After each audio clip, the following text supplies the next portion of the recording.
जय हिंद साथियों, स्वागत है आप सभी का आपके अपने परिवार आगमन स्टडी पॉइंट में। आज इस क्लास में हम लोग देखेंगे उत्तर प्रदेश पुलिस विभाग विशेष के जो प्रश्न बनने वाले होते हैं, और ये क्लास आपके यूपीएसआई, यूपी कांस्टेबल और जो होमगार्ड की वैकेंसी के लिए आपने आवेदन किया हुआ है उनसे संबंधित है, और बहुत विशेष प्रश्न है ये। इसके पहले मैंने 35 प्रश्न आपको इसके पहली वाली क्लास में मैंने करा दिया है। अगर उसको नहीं देखा है आपने तो मैं डिस्क्रिप्शन बॉक्स में उसका लिंक दे दूंगा, आप चैनल पर जाकर के उसको देख सकते हैं। तो चलिए, यहाँ पर अपना प्रश्न है, उत्तर प्रदेश में कुल कितने नगर निगम यानी म्युनिसिपल कॉरपोरेशन हैं? तो यहाँ 36वें का जो उत्तर हो जाएगा दोस्तों, याद रखें आप, 17 हो जाएगा। ठीक है। अब इसके बाद में 37वां प्रश्न आपके सामने है, उत्तर प्रदेश में पंचायती राज संशोधन अधिनियम कब पारित किया गया? तो यहाँ पर 37वें प्रश्न का जो उत्तर होगा वो 1994 हो जाएगा। 1994 में उत्तर प्रदेश में पंचायती राज संशोधन अधिनियम पारित किया गया। अब इसके बाद में आपके सामने अगला प्रश्न है कि उत्तर प्रदेश विधानसभा में आरक्षित सीटों यानी एससी एसटी की संख्या कितनी है? बहुत बढ़िया प्रश्न रहा है आपका। तो यहाँ पर आपको ध्यान देना है दोस्तों, यहाँ पर आपको उत्तर देना है कौन सा आपका, यहाँ पर 86 हो जाएगा। कितना हो जाएगा? सी वाला ऑप्शन। क्योंकि आप जानते हैं कि 84-80 सीट है, इस 86 में 84-80 सीटें हैं, और उसके साथ साथ में 2 एसटी सीटें हैं। ठीक है, याद रखें आप, 84-80 सीट और 2 एसटी सीटें हैं। अब इसके बाद में अगला प्रश्न है, उत्तर प्रदेश में राजकीय सूचना आयोग का गठन कब हुआ? तो यहाँ पर जो आपका उत्तर सही हो जाएगा वो हो जाएगा 2005 में राजकीय सूचना आयोग का गठन किया गया। अगला प्रश्न, जिले में शांति व्यवस्था बनाए रखने की जिम्मेदारी मुख्य रूप से किसकी होती है? देखिए, जिले की बात कर रहे हैं और शांति व्यवस्था बनाए रखने की बात की जा रही है ना। यानी कि प्रशासनिक ढांचा किसके कंट्रोल में होता है? तो 40 का जो उत्तर हो जाएगा दोस्तों, यहाँ पर आप बताएं कौन सा हो जाएगा। तो यहाँ पर आप जानते हैं कि जिले का जो मुख्य अधिकारी माना जाता है वो कौन होता है दोस्तों? डीएम, डिस्ट्रिक्ट मजिस्ट्रेट यानी जिलाधिकारी। अब इसके बाद में 41वां प्रश्न, पुलिस अधीक्षक एसपी के कंधे पर कौन सा बैच होता है? बहुत बढ़िया प्रश्न है, पूछा बैच से प्रश्न पूछा गया है कि जो पुलिस अधीक्षक होते हैं एसपी, सुप्रिटेंडेंट ऑफ पुलिस, उनके कंधे पर कौन सा बैच होता है?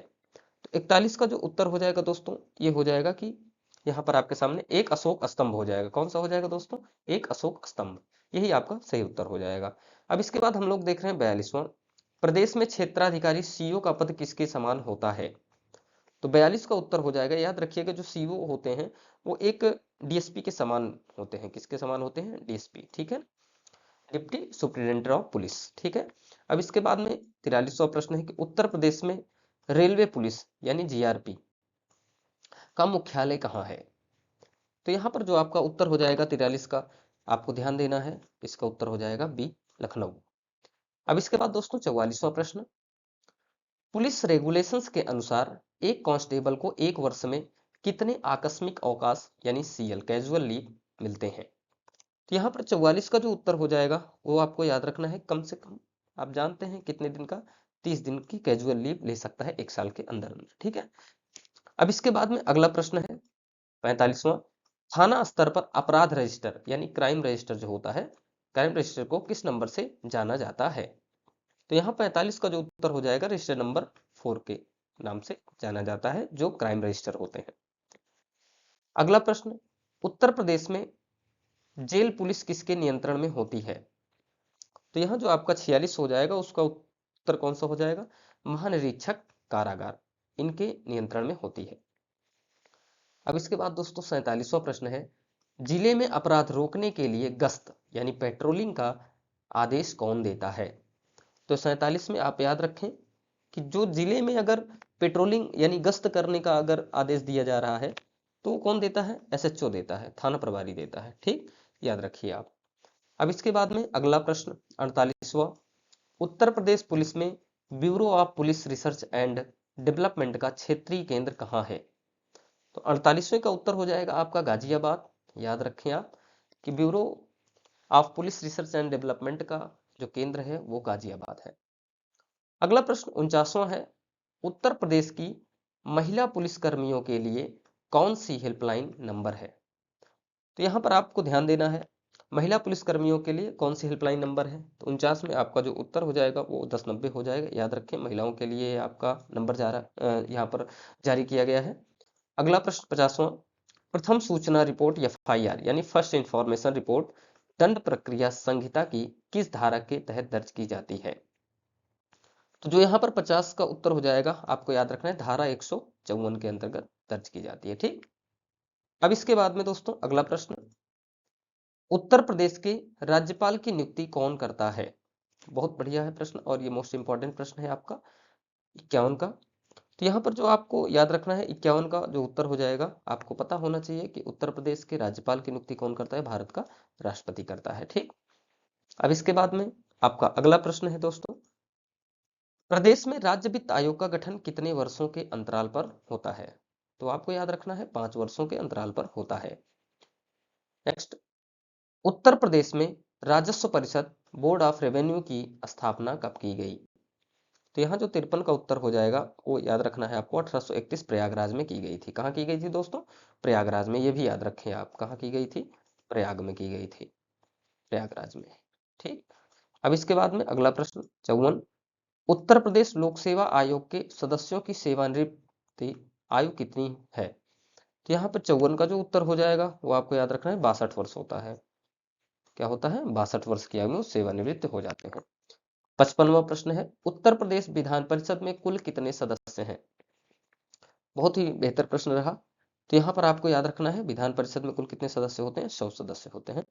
अगला प्रश्न, उत्तर प्रदेश का राजकीय प्रतीक मछली और तीर धनुष कब स्वीकृत किया गया? तो 56 का जो उत्तर हो जाएगा वो हो जाएगा 1938 में स्वीकृत किया गया था। ये आपको याद रखना है। नेक्स्ट, अगला प्रश्न, प्रदेश में प्रथम बार राष्ट्रपति शासन कब लागू हुआ था? ये भी बहुत इंपॉर्टेंट प्रश्न है आपका। तो इसमें आपको याद रखना है 1968 में सबसे पहली बार उत्तर प्रदेश में राष्ट्रपति शासन लागू किया गया था। अब इसके बाद अगला प्रश्न है दोस्तों 58, नगर पालिका परिषद का अध्यक्ष किसके द्वारा चुना जाता है? तो यहाँ 58 का उत्तर हो जाएगा जनता द्वारा प्रत्यक्ष मतदान से। यही आपका राइट उत्तर हो जाएगा। ठीक है, अब इसके बाद में अगला प्रश्न है, उत्तर प्रदेश के किस जिले में सबसे कम विधानसभा सीटें हैं? बहुत अच्छा प्रश्न है, क्योंकि इसके ऊपर मैं एक और स्पेशल वीडियो बना दूंगा कि उत्तर प्रदेश का सबसे छोटा जिला, सबसे पूर्वी जिला, सबसे उत्तरी जिला, सबसे दक्षिणी जिला, इन सभी से प्रश्न बनता है। तो इसके ऊपर मैं यूपी विशेष के प्रश्नों को ला करके आपके सामने मैं पेश करूंगा। तो जो आपका 59वां प्रश्न है, इसमें याद रखना है कि आपको उत्तर प्रदेश में किस जिले में सबसे कम विधानसभा सीटें हैं? तो सीधी बात देखिए कि यहाँ पर जो महोबा है, चित्रकूट है, श्रावस्ती है, इन सभी में याद रखें कि आपकी 2-2 सीटें हैं। कितनी सीटें हैं दोस्तों? 2-2 सीटें हैं। तो इसलिए इसमें जो सही उत्तर हो जाएगा वो कितना हो जाएगा? उपरोक्त सभी हो जाएगा। ठीक, अब 60वां प्रश्न है, उत्तर प्रदेश राज्य मानवाधिकार आयोग का गठन कब किया गया? ठीक है, राज्य मानवाधिकार आयोग का गठन पूछा जा रहा है। तो इसमें आपका सही उत्तर हो जाएगा 2002 में गठन किया गया था इसका। अब इसके बाद अगला प्रश्न, पुलिस स्मृति दिवस प्रतिवर्ष कब मनाया जाता है? ये भी मोस्ट इंपॉर्टेंट प्रश्न है, याद रखें आप। ठीक है, समसामयिकी से आपका ये प्रश्न है। तो यहाँ पर जो उत्तर हो जाएगा दोस्तों वो हो जाएगा 21 अक्टूबर। क्या हो जाएगा दोस्तों? 21 अक्टूबर को ये मनाया जाता है। अब इसके बाद आपके सामने नेक्स्ट प्रश्न है 62 वाला, उत्तर प्रदेश में साइबर हेल्प डेस्क की स्थापना कहाँ की गई है? बहुत इंपॉर्टेंट प्रश्न ये भी है आपका। देखिए, साइबर हेल्प डेस्क की स्थापना प्रत्येक थाने में की गई, ये याद रखिए आप। कहाँ की गई है दोस्तों? प्रत्येक थाने में की गई है। अगला प्रश्न है 63वां, उत्तर प्रदेश विशेष सुरक्षा बल यूपीएसएसएफ का मुख्यालय कहाँ है? तो जो 63 है इसका उत्तर हो जाएगा आपका लखनऊ। क्या हो जाएगा दोस्तों? लखनऊ में आपके उत्तर प्रदेश एसएफ का यानी यूपीएसएसएफ का मुख्यालय है। 64वां प्रश्न, उत्तर प्रदेश के किस जिले में फॉरेंसिक साइंस यूनिवर्सिटी की स्थापना की जा रही है? तो 64 का उत्तर हो जाएगा सी। कहाँ पे की जा रही है? लखनऊ में की जा रही है। 65वां प्रश्न है, उत्तर प्रदेश में डायल 112 योजना का शुभारंभ कब हुआ? तो यहाँ पर आपका 65 का उत्तर हो जाएगा दोस्तों 2019 में हुआ। ठीक है, 2019 में 112 किसके स्थान पर आई है? 100 के स्थान पर आई है। याद रखिएगा 100 नंबर की जगह पर अब किसको स्थापित कर दिया गया? 112 को। अब इसके बाद अगला प्रश्न है 66, थानों में महिला हेल्प डेस्क की स्थापना किस अभियान की तहत की गई? तो यहाँ पर 66 का उत्तर हो जाएगा मिशन शक्ति के तहत की गई। ठीक है, किसके तहत की गई थी दोस्तों? मिशन शक्ति के तहत की गई थी। अब इसके बाद देख रहे हैं हम लोग 67वां प्रश्न है, उत्तर प्रदेश पुलिस की आधिकारिक वेबसाइट का जो आपका एड्रेस है वो क्या है? ठीक, तो यहाँ पर आपको याद रखना है यूपी पुलिस .gov.in। यानी उत्तर प्रदेश पुलिस गवर्नमेंट.इन, ठीक है। ये आपका एक्सटेंशन, डोमेन एक्सटेंशन नेम है, ये डोमेन नेम है, ठीक है, और ये आपका यूजर नेम है। अब इसके बाद में अगला प्रश्न 68, उत्तर प्रदेश में कमिश्नरी प्रणाली वर्तमान में कितने जिलों में लागू है? तो यहाँ पर आपका 68 का जो उत्तर हो जाएगा वो सी हो जाएगा। कौन सा हो जाएगा? 7। और 7 जिले कौन कौन से हैं? ध्यान दीजिएगा, लखनऊ है, ठीक, कानपुर है, कौन है? कानपुर, यहाँ पर याद रखें कानपुर है, उसके साथ साथ में गौतम बुद्ध नगर है, ठीक, गौतम बुद्ध नगर याद रखिए। और उसके बाद में वाराणसी है, कौन सा है? वाराणसी, ठीक, ये भी आप याद रखें। गाजियाबाद, आगरा और प्रयागराज, ठीक है, गाजियाबाद, आगरा और प्रयागराज, ये याद रखिए आप, ठीक। अब इसके बाद में अगला प्रश्न है आपके सामने, किसी अभियुक्त को गिरफ्तार करने के बाद कितने समय के भीतर मजिस्ट्रेट के सामने पेश करना अनिवार्य है? ठीक है, तो यहाँ पर जो आपका 69 का उत्तर हो जाएगा वो हो जाएगा बी, यानी 24 घंटे के अंदर पुलिस को मजिस्ट्रेट के सामने पेश किया जा सकता है। और याद रखें 24 घंटे का मतलब यात्रा समय को छोड़ करके, ये प्रश्न कभी कभी बन जाता है, ठीक, यात्रा समय को छोड़ करके, ठीक है। अगली यहाँ पर हम लोग प्रश्नों की तरफ चल रहे हैं। बीट कांस्टेबल का, यहाँ पर ध्यान दीजिए, एक कांस्टेबल होते हैं, कौन से कांस्टेबल? बीट कांस्टेबल, ठीक। बीट कांस्टेबल का मुख्य कार्य क्या होता है? तो बीट कांस्टेबल का मुख्य कार्य क्या होता है दोस्तों? आपको बता रहे हैं यहाँ पर कि अपने क्षेत्र की सूचनाओं को क्या करना, वो लोग एकत्र करते हैं, ठीक, यही उनका कार्य होता है।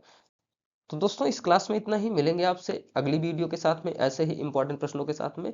बने रहिएगा अपने चैनल पर। जय हिंद।